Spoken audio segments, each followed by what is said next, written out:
Captain June Park wiped the sweat from his face as he watched the mining robots work. The red sun of Kepler 442b beat down on the rocky surface like an angry eye.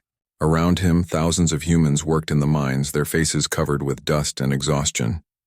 They dug up rare metals that would be shipped to alien worlds across the galaxy. June remembered when Earth was dying. The oceans were poison, the air was thick with smoke, and millions of people were dying every day. Then the aliens came. They called themselves the Galactic Coalition. They had three main groups: the Ethereals, who looked like living crystal and made all the big decisions; the Swarm Collective, who looked like giant bugs and ran all the factories; and the Flux Dominion, who were made of pure energy and built all the machines. The aliens said they could save Earth. They had technology that could clean the air and heal the oceans. But it would cost money. More money than humans had ever seen. 7.8 trillion galactic credits. The aliens said humans could pay it back by working in their mines and factories across the galaxy. That was 50 years ago. Now June was 45 years old, and the debt had grown bigger instead of smaller. Every day more money was added to what humans owed. Every day more human children were born into slavery. "Captain Park," called a voice behind him. June turned to see Dr. Yuna Kim walking toward him. She worked in the Coalition Research Center on the other side of the colony. Yuna was one of the smartest people June knew, but her eyes always looked sad these days. "What brings you to the mines, Doctor?" June asked. "I need to talk to you about something important," Yuna said quietly. "Something the aliens don't want us to know." June looked around to make sure no Coalition guards were watching. The aliens had cameras everywhere, but they didn't pay much attention to human conversations in the mines. They thought humans were too stupid to cause real trouble. "What is it?" June asked. "I've been working on their computers," Yuna whispered. "The debt numbers don't make sense. According to my calculations, we should have paid off the terraforming cost 20 years ago. But they keep adding new charges. Maintenance fees, interest, administration costs. They're keeping us as slaves on purpose." June felt anger rise in his chest, but he kept his face calm. Getting angry where the aliens could see was dangerous. "Are you sure?" "Completely sure," Yuna said. "But that's not the worst part. I intercepted some Coalition military messages yesterday. Something big is coming from outside the galaxy. Something that has the aliens scared." Before June could ask more questions, a loud alarm started ringing across the colony. All the humans stopped working and looked up at the sky. A Coalition ship was landing at the main platform. It was bigger than the usual supply ships. "Attention, human workers," came a voice from speakers around the colony. The voice belonged to an ethereal. Their words always sounded like music, but cold music without feeling. "Report to the main assembly area immediately. Important announcement." June and Yuna walked with thousands of other humans toward the center of the colony. June saw his old friend Admiral Huan Li in the crowd. Huan had been a general in Earth's military before the aliens came. Now he was officially just another worker. But June knew Huan was secretly organizing the human settlements. They nodded at each other but didn't speak. On the platform stood a tall ethereal. Its body looked like it was made of blue crystal that caught the light in strange ways. Next to it stood a Swarm Collective drone. The bug-like creature was 8 feet tall with 4 arms and compound eyes that never stopped moving. Behind them floated a Flux Dominion entity, its energy body changing colors like a living rainbow. "Human workers," the ethereal began. "The Coalition faces a new challenge. Long-range sensors have detected an unknown force approaching from beyond our galaxy. This force has already destroyed several outer systems. We need additional labor to increase production of defense materials." The crowd of humans murmured nervously. June noticed that the aliens looked worried. In 50 years of human slavery, he had never seen the Coalition look afraid of anything. "Production quotas will increase by 50%, the ethereal continued. "Work shifts will extend to 14 hours. These measures are temporary and necessary for the defense of all Coalition worlds." A young human woman raised her hand.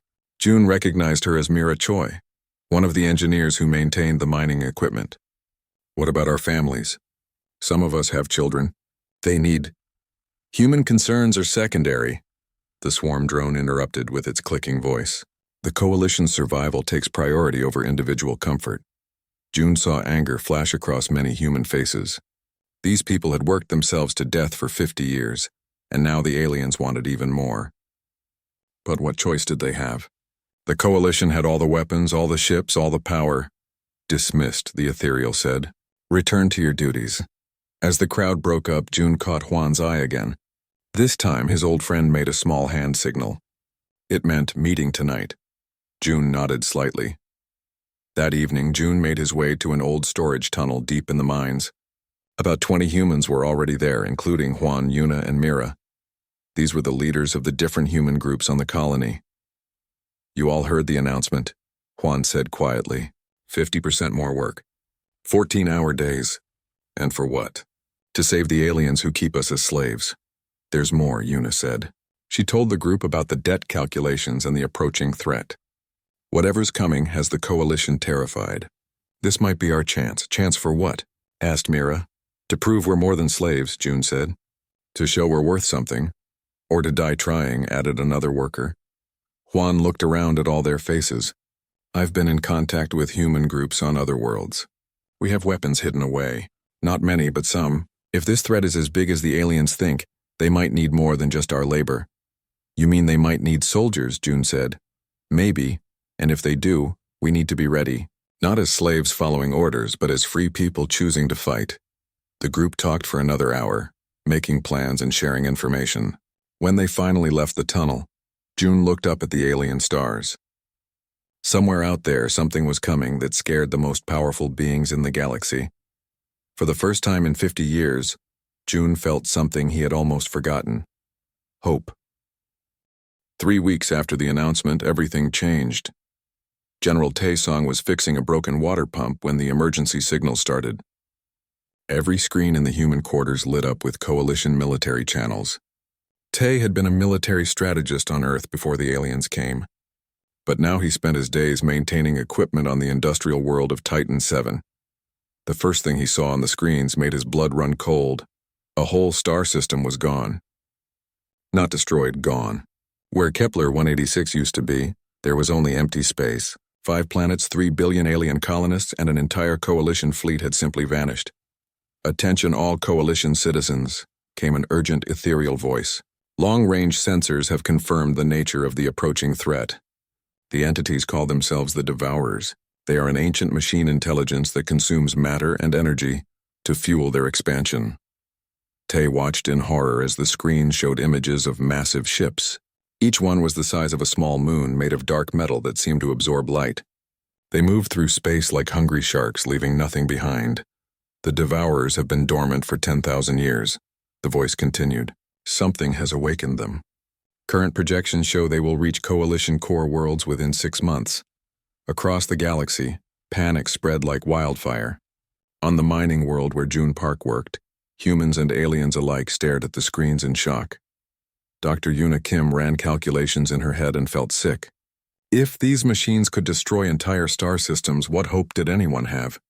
Meanwhile, on the research station where brilliant physicist Dr. Wan Kang worked, the aliens were going crazy trying to understand Devourer technology.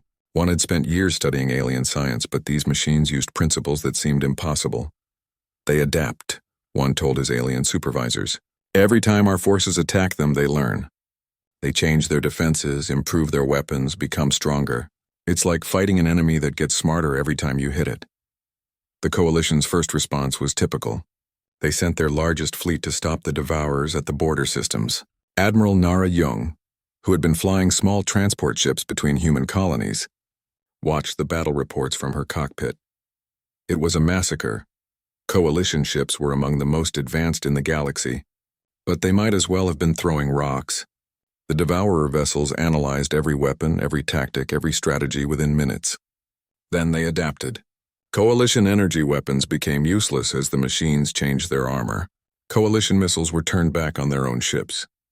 Within 4 hours, 70% of the coalition fleet was destroyed. The aliens began to panic in ways humans had never seen before.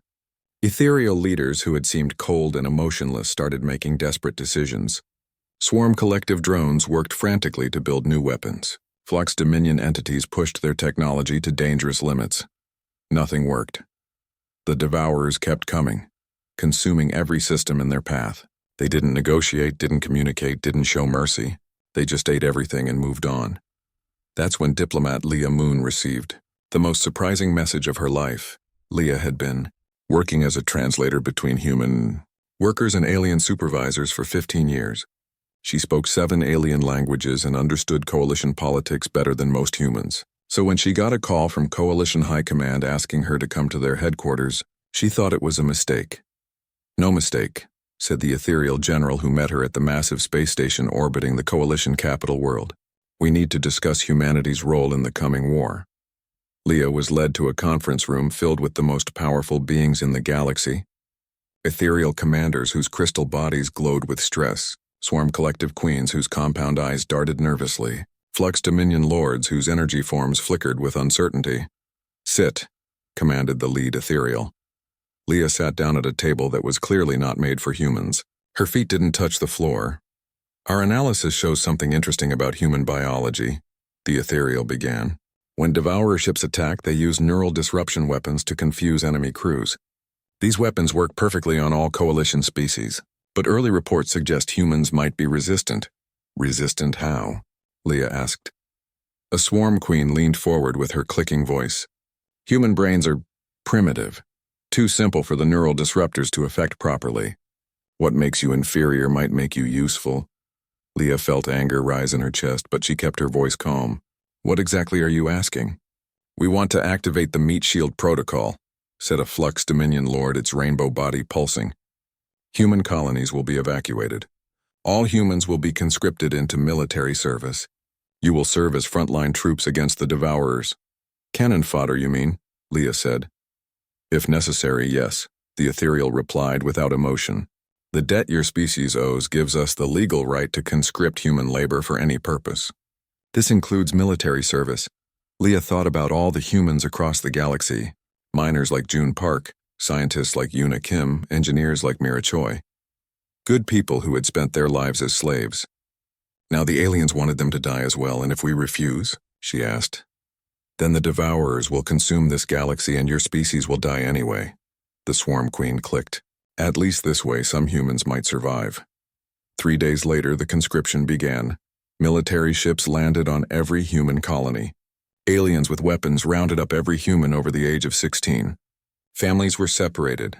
Children were sent to safety camps while their parents were loaded onto transport ships. But something was different this time. The humans being conscripted weren't the broken slaves the aliens expected. Years of secret organizing by leaders like Admiral Huan Li had prepared them. They had hidden weapons, communication networks, and most importantly, they had hope. On the transport ship carrying June Park and 5,000 other humans, he met General Tae Song for the first time. The former Earth strategist was already making plans. They think we're stupid meat shields, Tae said quietly as they traveled through hyperspace toward the front lines. They want us to charge into enemy fire and die to buy them time. Maybe we should, said Nara Jung, who had been assigned as a pilot. Maybe dying for something bigger than ourselves is better than living as slaves. Or maybe, June said, looking around at all the humans packed into the ship, we show them what we're really worth. Tae smiled grimly. I've been studying the battle reports. The coalition lost because they fight like machines. Predictable, logical, following patterns. But humans, we're chaos. We're creative. We do things that don't make sense, and sometimes, added Nara, things that don't make sense are exactly what you need to win. As their ship approached the war zone, where devourer machines waited to devour everything in their path, 50,000 humans prepared for a battle that would change the galaxy forever. They were slaves no longer. They were soldiers, and they were about to prove that sometimes the most powerful weapon in the universe is someone with nothing left to lose. The first battle happened at Proxima Station, a massive spaceport that served 3 star systems. General Tae Song stood in the command center of the coalition battleship watching the enemy approach. Through the viewing windows, he could see 3 devourer ships moving toward them like dark mountains in space. Human units will advance first, ordered the ethereal admiral commanding the fleet. You will engage the enemy and report their capabilities. Coalition forces will follow once we understand their tactics. Tae understood the real message. Humans would die first so the aliens could learn from their deaths. Understood, he replied calmly. In the fighter bay, pilot Nara Young climbed into a coalition fighter that was too big for her human body. She had to sit on cushions to reach the controls. Around her, 50 other human pilots were doing the same thing. Remember, she said over the communication system. "We're not here to follow their rules. We're here to win." The human fleet launched first. 2,000 fighters and assault ships piloted by former slaves. Behind them, the massive coalition fleet waited to see what would happen. The Devourer ships were even more terrifying up close. Each one was 20 miles long, covered in weapons that moved like living things. As the human fighters approached, the Devourers began their attack. Energy beams lashed out, destroying a dozen human ships instantly.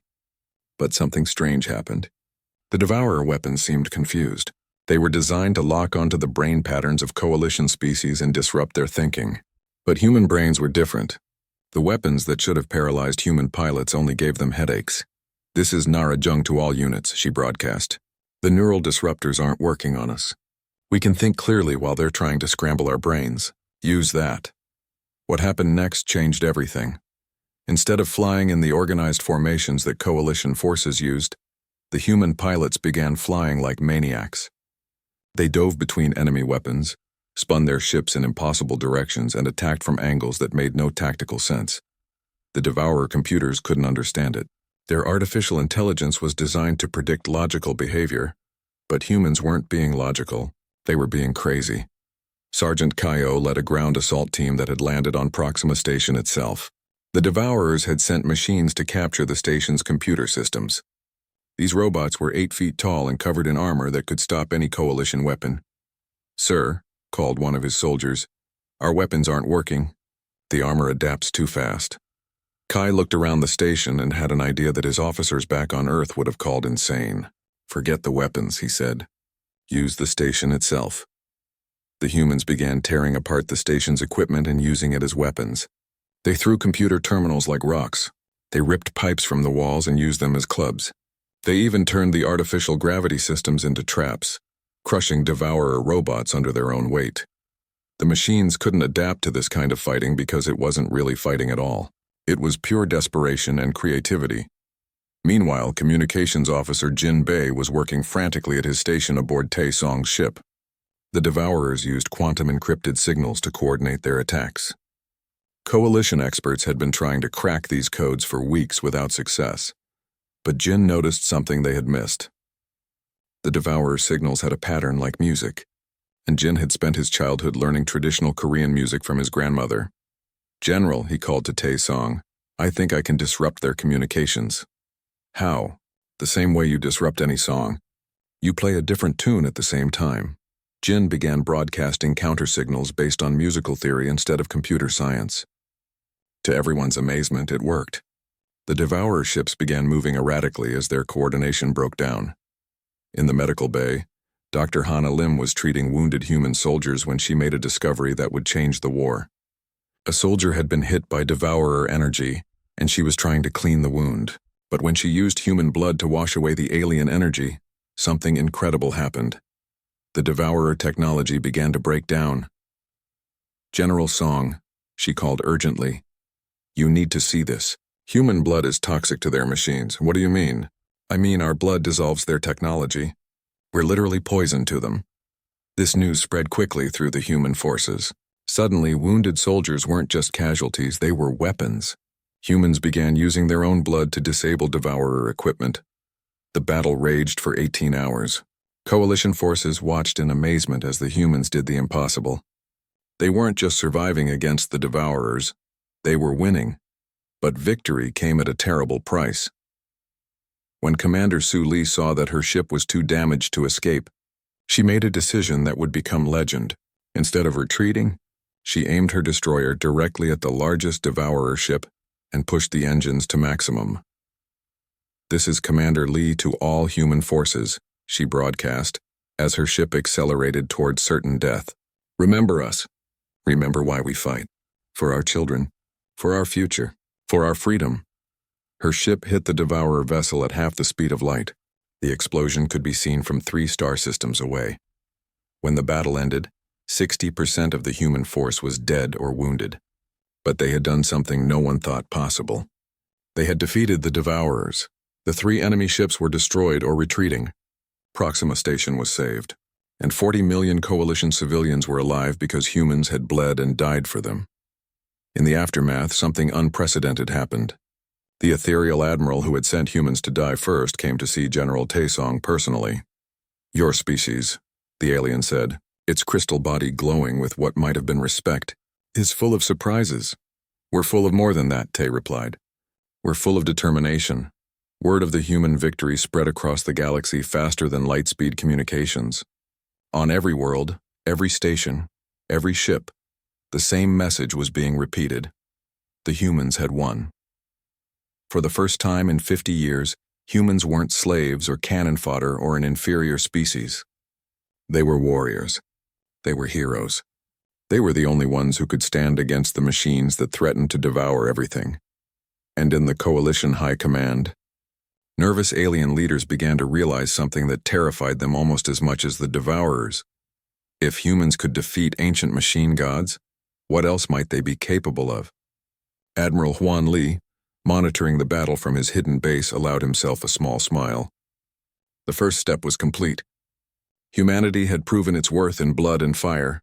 Now came the hard part, making sure the galaxy never forgot it.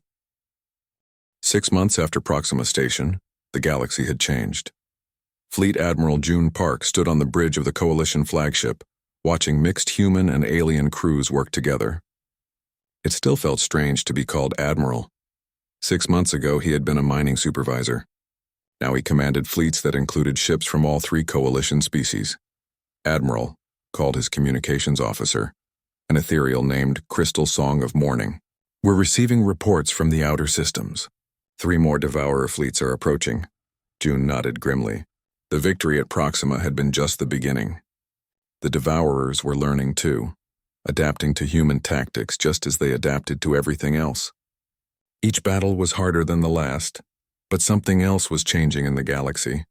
Alien commanders who had once treated humans as disposable slaves now requested human units for their most important missions. The ghost battalions, they called them, human forces that appeared where the fighting was worst and somehow found a way to win. Dr. Yuna Kim was now the head of the Coalition's new Biological Warfare Division. She worked with alien scientists to understand why human biology was so effective against Devourer technology. What she discovered amazed even her. "It's not just our blood," she explained to a room full of Coalition commanders. "It's everything about us. Our brain chemistry, our genetic structure, even the bacteria in our bodies. We're like a biological virus to their machines." "Can this resistance be replicated in other species?" asked a swarm collective queen. "No," Yuna replied. "Humans evolved on a world that was dying. Our bodies learned to survive in conditions that would kill most life forms. That makes us toxic to machines designed to process normal biological matter." In the Special Forces, Colonel Min Che was leading raids deep behind enemy lines. Her teams could infiltrate Devourer-controlled systems because the machine's sensors couldn't properly detect human life signs. They were too different from the alien biology the Devourers expected.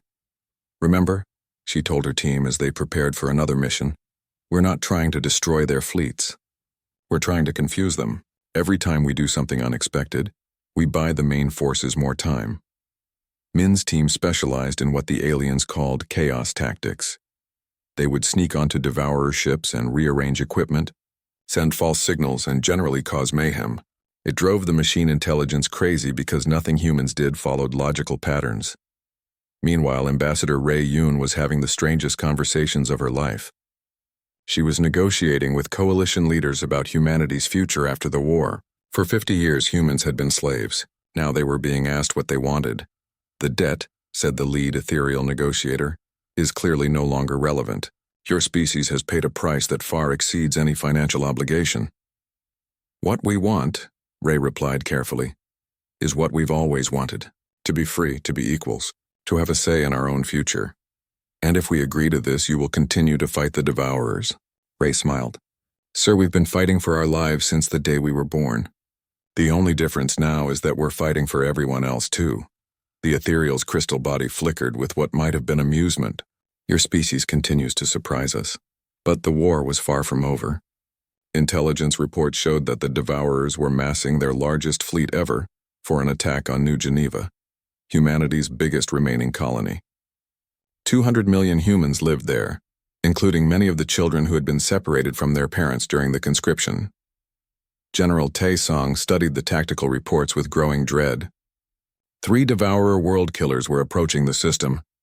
Each ship was the size of a small moon, capable of destroying entire planets. The Coalition fleet couldn't possibly stop all 3. Evacuation is the only option, said the Coalition commander overseeing the defense. We can save maybe 50 million people before the Devourers arrive. What about the other 150 million? Asked Tae. Acceptable losses, the alien replied coldly. That night, Admiral Huan Lee called an emergency meeting of human commanders across the galaxy. The meeting was broadcast on encrypted channels to every human ship, station, and colony. They want to abandon New Geneva, Huan said without preamble. 200 million of our people, including our children, and they call it acceptable losses. The response was immediate and unanimous. No human force would participate in the evacuation. Instead, they would implement Protocol Omega. Protocol Omega was a plan that Huan and human engineers had been developing in secret for months. If the Coalition wouldn't save human lives, humans would save themselves. Even if it meant dying in the process. The plan was simple and insane. Convert every human ship into a kinetic weapon. Load them with every piece of mass they could carry. Accelerate them to near light speed. And ram them into the Devourer world killers. You're talking about suicide, protested one of the Coalition allies. No, replied Huan. We're talking about choice. For 50 years we've lived and died at your convenience. This time we choose. When the Devourer fleet arrived at New Geneva, they found something waiting that their computers couldn't process. 50,000 human ships of every size and type. Military vessels, cargo haulers, passenger transports, mining ships, research stations, even small personal craft. Every ship was crewed by volunteers. Captain Nara Jung, now an admiral herself, commanded the fighter wings. All ships, this is Admiral Jung. Today we don't fight for the Coalition. We don't fight for credits or contracts or alien approval. We fight for each other. We fight for our children. We fight so that no human will ever have to live as a slave again. The charge began. 50,000 ships accelerated toward 3 world killers at velocities that turned matter into pure energy. The Devourers fired everything they had, destroying thousands of human vessels, but they couldn't stop them all. The first world killer was hit by 10,000 ships simultaneously.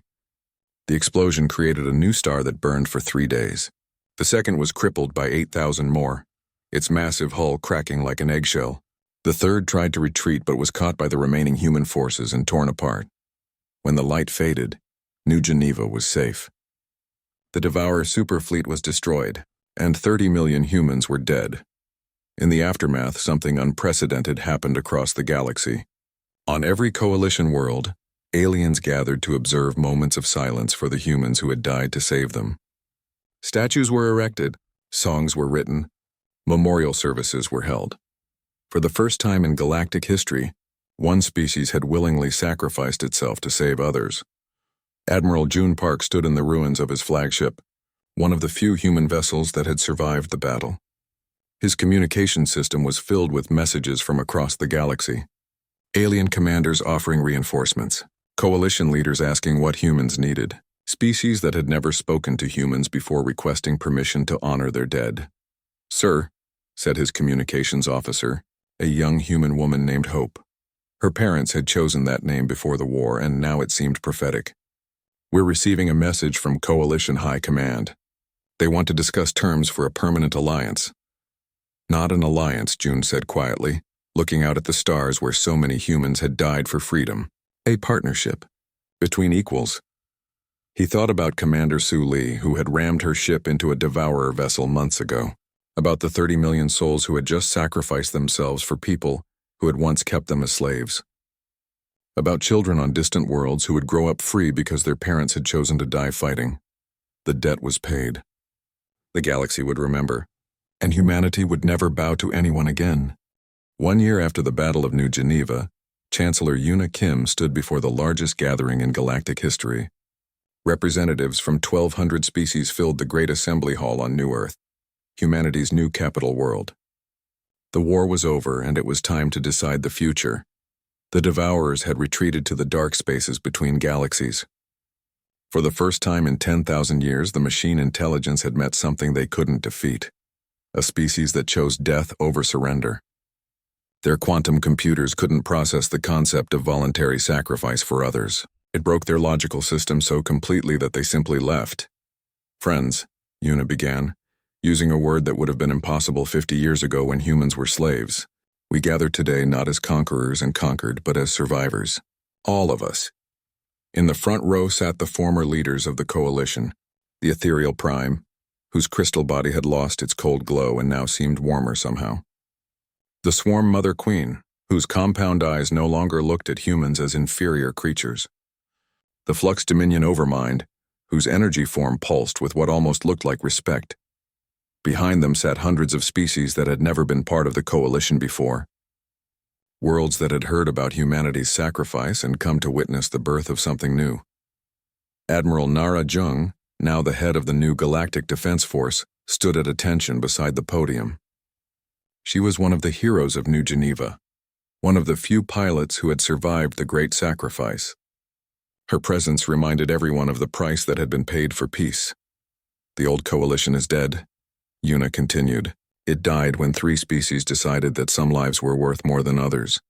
It died when we all forgot that strength comes not from ruling others, but from standing together. Senator Wan Kang, the former physicist who now helped draft the new Galactic Constitution, nodded from his seat. He had spent months working with representatives from hundreds of worlds to create something that had never existed before. A truly equal galactic government. We propose today the Covenant of Stars, Una announced. A new republic where no species rules over another, where every world has a voice, where the strong protect the weak not because they own them but because it's right. A murmur went through the assembly. This was more radical than anyone had expected. Even humans had assumed they would simply replace the coalition as the dominant power. They had earned it with their blood. Instead, they were giving power away. Chancellor Kim, spoke the ethereal prime, rising from his seat. Your species has paid the ultimate price for galactic freedom. By rights, humans should rule this galaxy. Why do you offer equality instead of dominion? Una smiled sadly. Because ruling others is what started this whole mess. 50 years ago, you ruled us. Look how that turned out. Power corrupts no matter who holds it. Better to share it. Director Mira Choi, now the head of Human Technological Development, stepped forward with a small device in her hands. We've prepared something, she said. A gift for each species that joins the Covenant. The device projected a hologram showing detailed technical plans. The aliens in the audience gasped as they recognized what they were seeing. Terraforming technology, Mira explained. The same tech you used to save Earth 50 years ago. We've improved it, made it better. We're giving it away, free, to anyone who wants it. This technology is worth trillions of credits, stammered a swarm representative. Credits don't matter, replied Mira. Life matters. If this technology can save dying worlds, then everyone should have it. The Flux Dominion Overmind pulsed with amazement. You would give away your most valuable resource? Your economic leverage over other species. We would give away everything if it meant no one else has to live as slaves. Una answered. What happened next had never occurred in recorded galactic history. The ethereal prime walked forward and knelt before the human delegation. His crystal body touched the floor in the deepest bow of his species. We were wrong, he said. For 50 years we were wrong about your people. The swarm mother queen followed, her massive form lowering until her head touched the ground. You saved our children, our worlds, our future. The dead is ours now.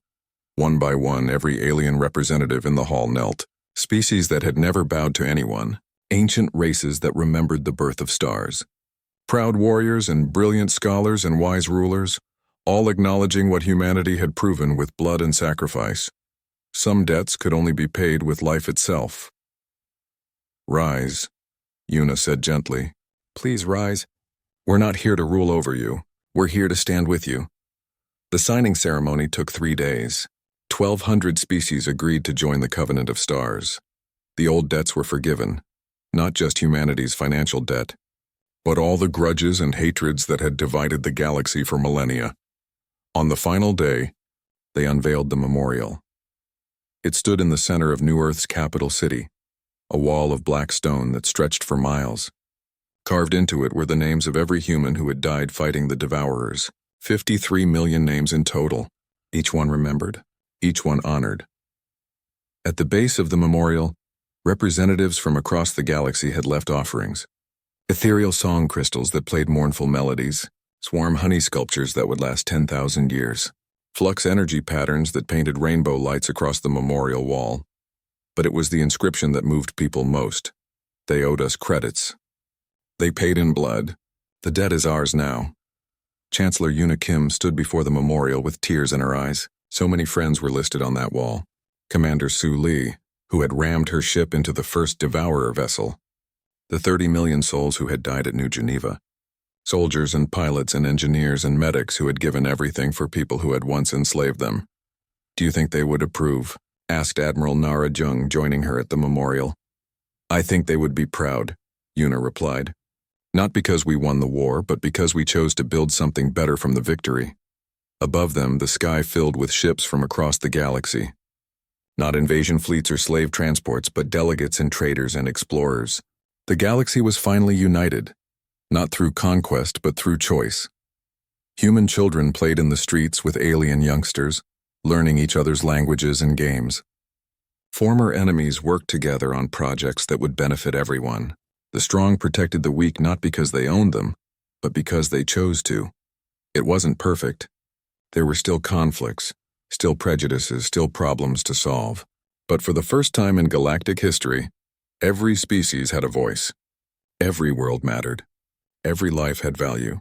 And in the quiet moments, when the galaxy paused to remember what had been sacrificed for this peace, they all understood the same truth. Freedom had been paid for in blood. But it was being built with hope.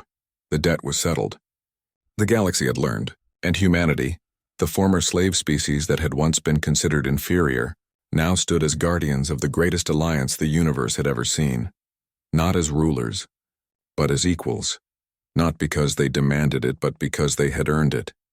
In blood, in sacrifice, and in the end, in forgiveness. The galaxy bowed, not in submission, but in gratitude. And humanity helped it rise again, stronger than before,